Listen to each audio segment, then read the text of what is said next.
박서현입니다.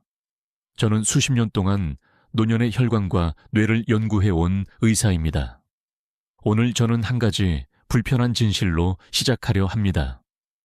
어느 날 아침 평소와 다르지 않게 아침상을 차리던 분이 잠깐 어지러다며 벽을 짚더니 조용히 쓰러집니다. 소리도 예고도 없습니다. 그날 이후 가족의 시간표가 완전히 달라집니다. 제가 현장에서 수없이 목격한 장면이고 이름도 얼굴도 다른 수많은 가정에서 지금 이 순간에도 일어나고 있습니다. 그런데 바로 여기서 반전이 시작됩니다. 이 위험을 낮추는 방법이 병원 밖 우리 식탁 위에 있다는 사실을 아셨나요? 저는 오늘 제 밥벌이가 위태로워질 각오까지 하고 이 얘기를 꺼냅니다.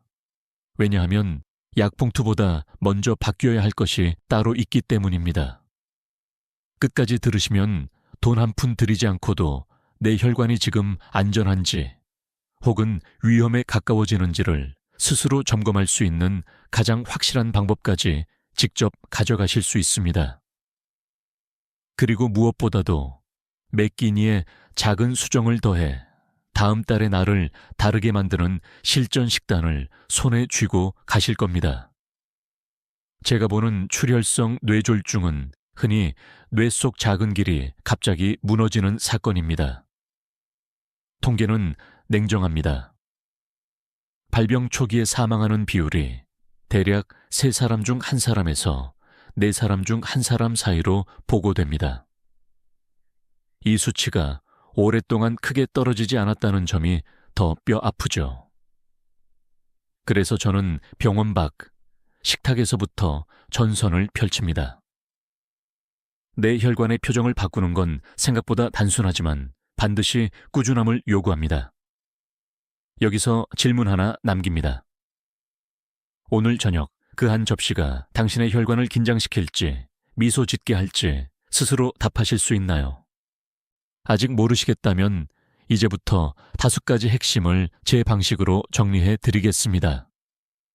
근거와 조리법, 그리고 실제 환자분들의 변화를 함께 엮어 보여드릴 겁니다. 그래야 내 식탁으로 옮겨가는 힘이 생기니까요. 이 과정에서 저는 논문과 임상 자료를 최소한 2-3개만 꺼내 보이겠습니다. 말로만 하는 이야기가 아니라는 걸 분명히 해두고 싶습니다. 뇌내출혈 관련 국제 가이드라인은 초기 사망률을 30%에서 40% 수준으로 설명합니다. 우리가 가볍게 볼 수 없는 이유죠. 첫 번째로 제가 가장 먼저 권하는 식재료는 비트입니다. 하지만 오해를 풀어야 합니다. 이것은 기적의 뿌리가 아니고 혈관이 좋아할 신호를 조용히 건네는 하나의 도구입니다. 비트의 많은 질산염은 몸 안에서 산화질소로 바뀌어 혈관이 뻣뻣하게 움켜쥔 손을 살짝 푸는 데 도움을 줍니다. 실제로 고혈압 성인이 몇 주 동안 비트 유래 질산염을 섭취했을 때 수축기 혈압이 평균적으로 몇 mmHg 낮아졌다는 메타 분석이 있습니다. 숫자 그 자체보다 중요한 건 그 방향성입니다. 혈관이 열리면 흐름이 부드러워지고 그 부드러움이 작은 균열을 막는 토대를 만들어줍니다. 다만 비트 주스를 한 컵씩 마구 들이키는 방식은 저는 권하지 않습니다. 당이 빨리 오를 수 있고 옥살레이트가 많은 비트는 콩팥 결석 위험이 있는 분에게는 적합하지 않을 수 있기 때문입니다. 그래서 저는 비트를 식초와 허브로 살짝 절여 작은 반찬으로 두고 현미나 단백질 반찬 옆에 노화 혈당의 급격한 출렁임을 막는 방식을 더 좋아합니다. 집에서는 비트 절인 물을 뜨겁게 부어 잡균을 줄이고 양파와 사과를 함께 넣어 향과 식감을 보완해 보세요. 포만감이 오래 갑니다. 덧붙여 아침에 사과와 당근을 곁들여 갈아 마시려면 반드시 견과류나 올리브 오일 몇 방울을 추가해 혈당 상승을 완만하게 만드는 요령을 기억해 주세요. 말씀드린 메타 분석은 고혈압 환자에서 특히 수축기 혈압 감소 효과가 확인되었다는 점을 보고합니다. 둘째, 저는 일주일 식단에 고등어를 꼭 올립니다. 이유는 단순합니다.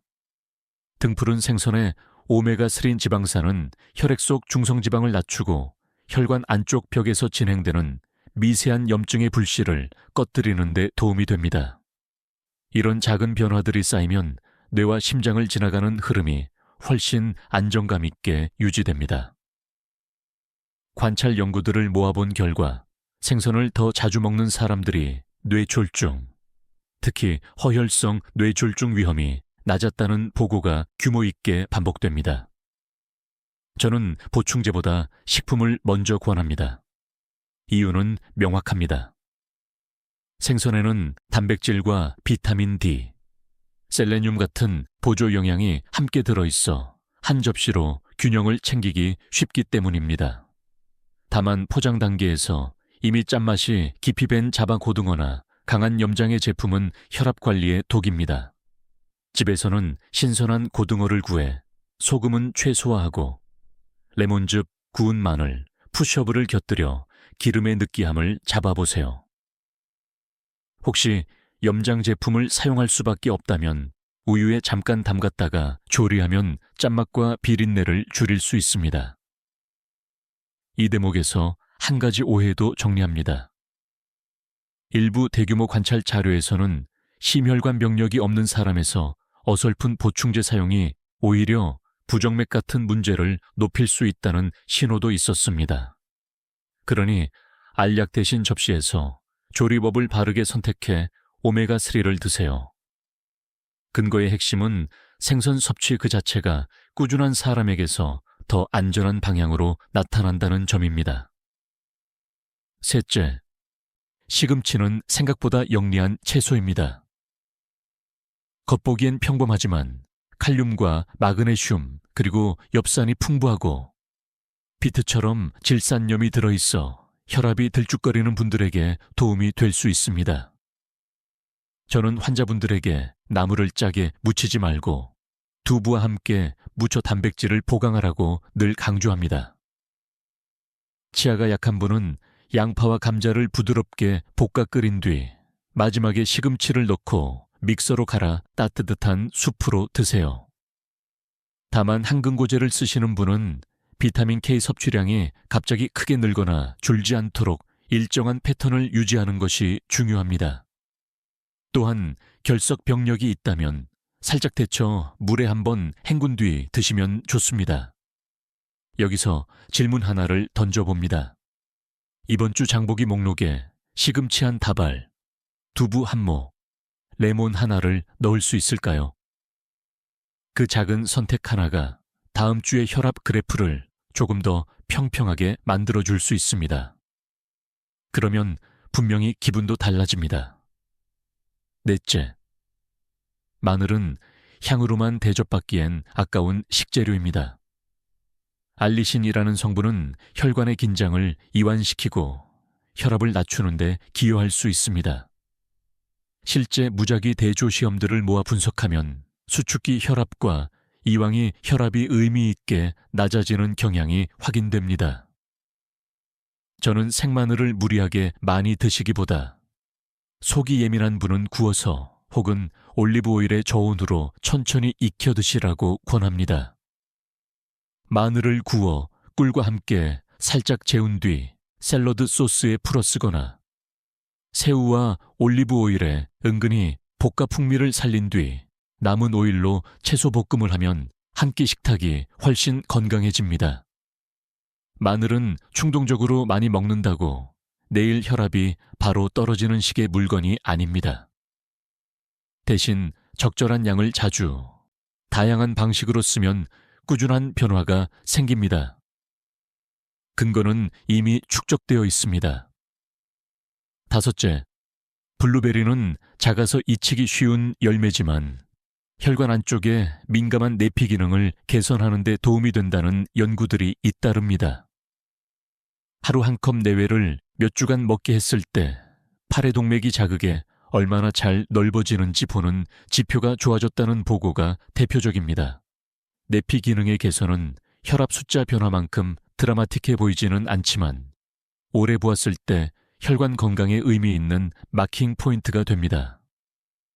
저는 우유나 요구르트에 블루베리와 견과류를 얹어 아침 간단식을 만드는 방식을 늘 추천합니다.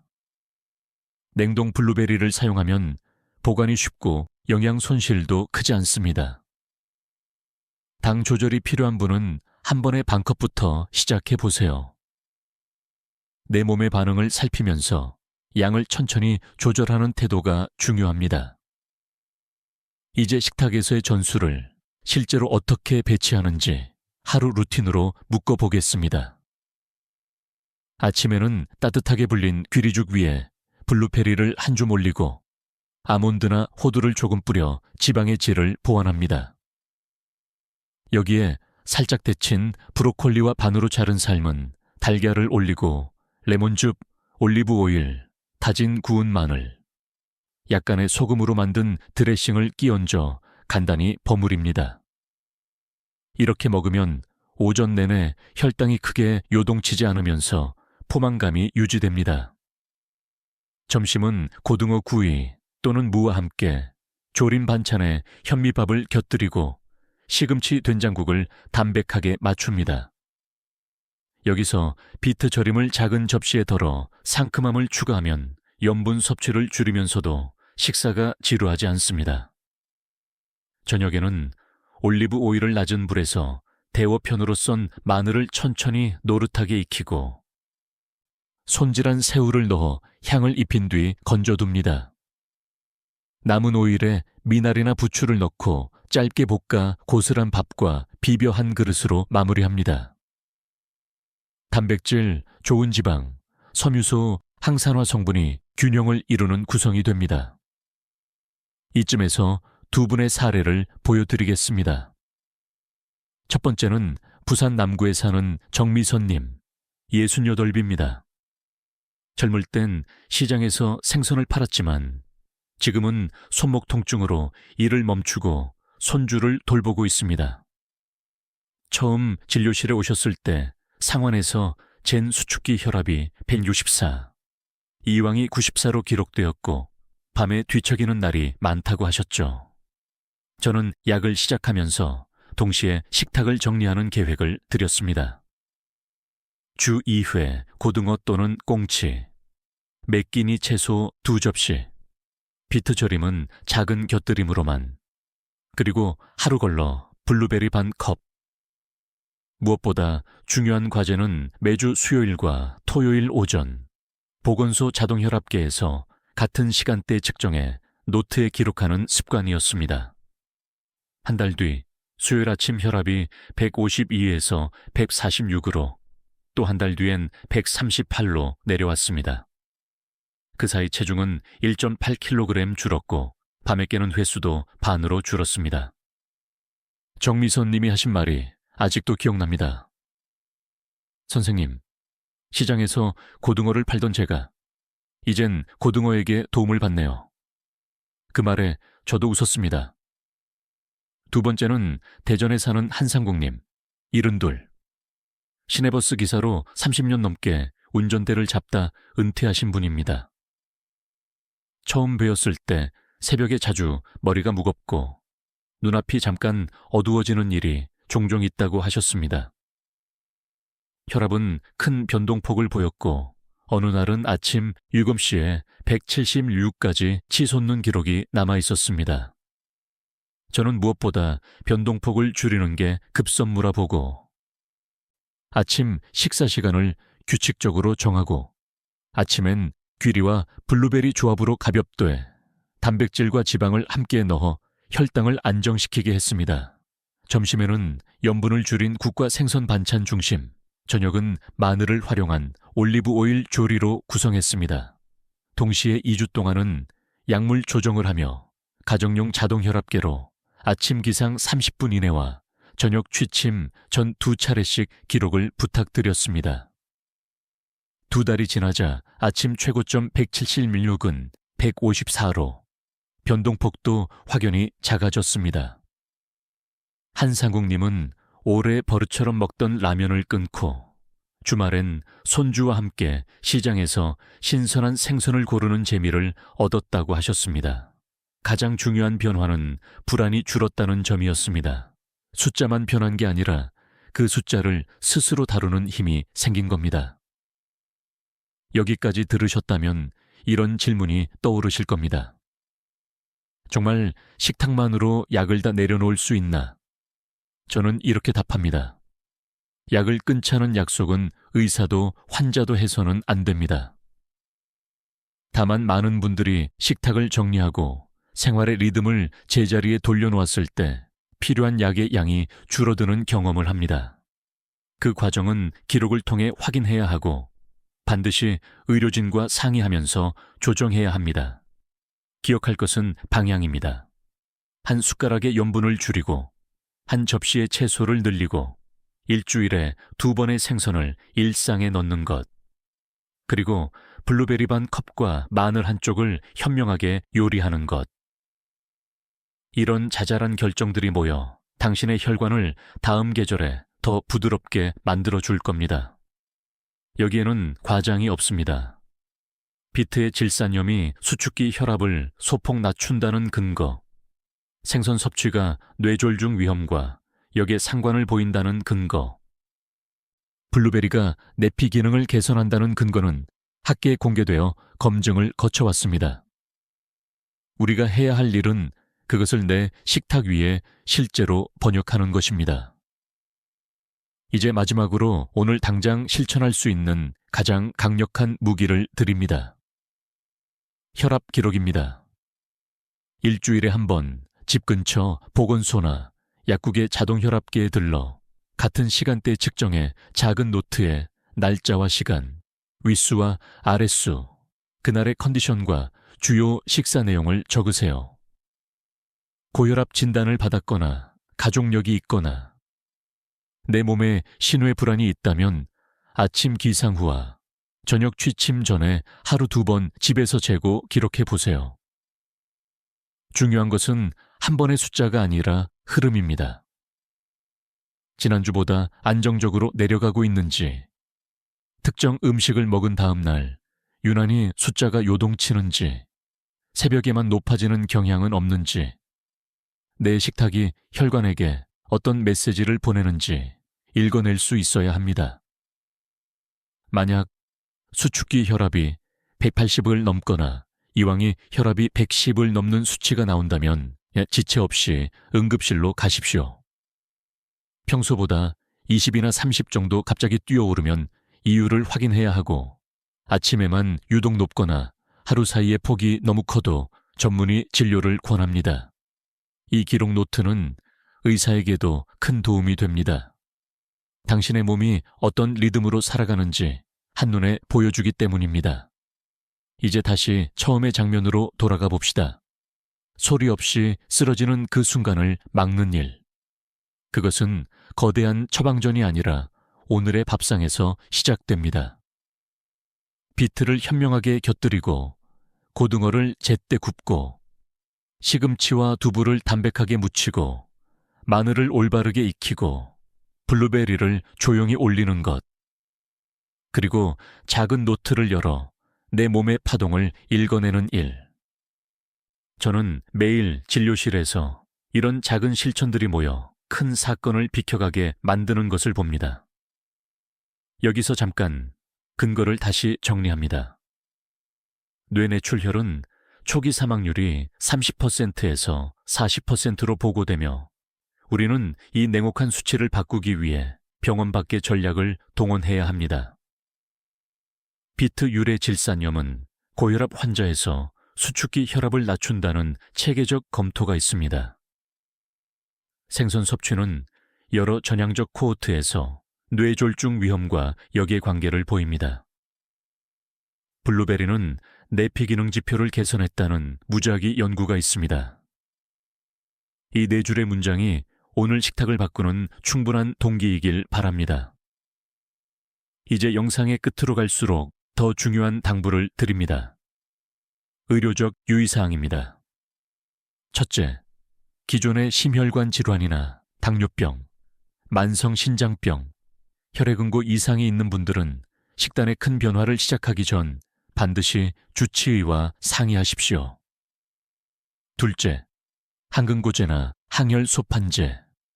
혈압약을 복용 중인 분들은 마늘과 비트 섭취량을 무리하게 늘리지 말고 일정한 패턴을 유지하면서 의료진과 함께 조절해야 합니다.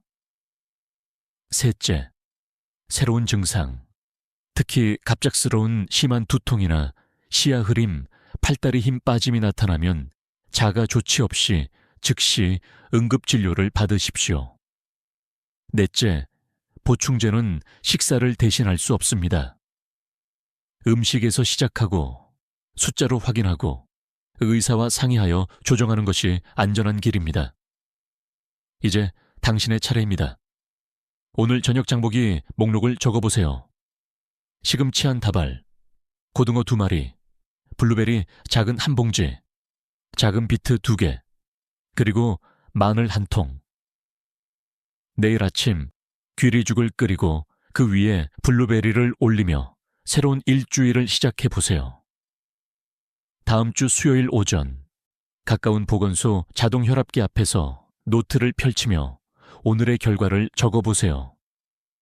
그 노트의 첫 줄이 다음 계절의 안부가 됩니다. 마지막으로 부탁드립니다. 이 영상이 도움이 되셨다면 지금 떠오르는 단 한 사람에게만 공유해 주세요. 숫자에 겁먹고 있는 누군가가 식탁에서 시작된 작은 실험으로 마음의 평화를 되찾을 수 있습니다. 댓글에 당신만의 한 끼 아이디어를 남겨주시면 저 박서연이 하나하나 읽고 다음 영상에서 더 깊고 실용적인 조언을 들고 오겠습니다. 우리의 식탁이 더 안전하고 따뜻해지길 오늘 저녁부터 함께 시작해 보겠습니다.